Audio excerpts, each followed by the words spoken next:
In today's video, we're going over the eligibility and calculation for a FERS employee that's retiring. When's the soonest time you can retire? How do you figure out the math? And what are you going to get? That's coming up next.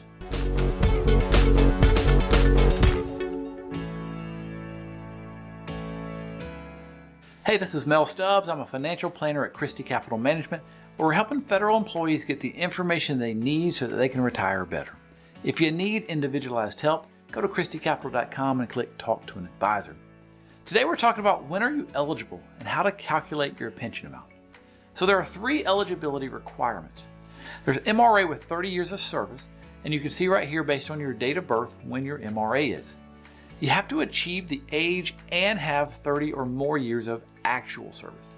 The next qualification is you can be 60 years old with 20 years of actual service, or you can be age 62 with at least 5 years of actual service. Now, the reason I keep saying actual service is because sick leave does count into your calculation and how you get paid, but sick leave does not count towards your eligibility.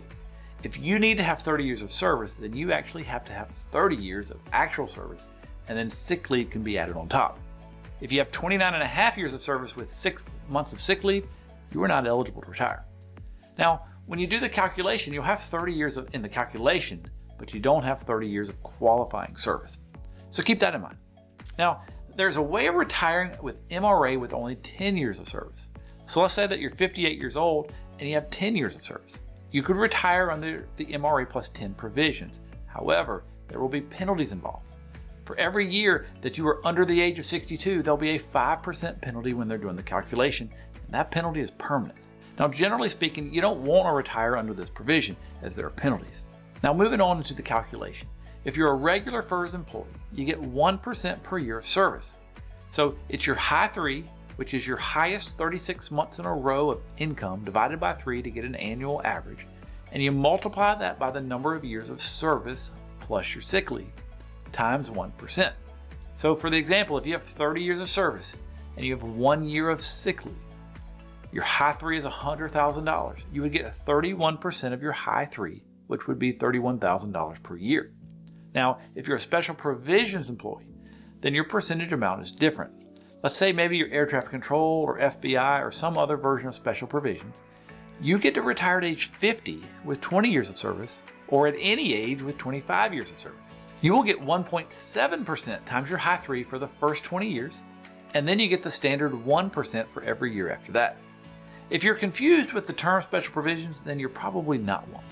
So for special provisions, it's a 2-step calculation.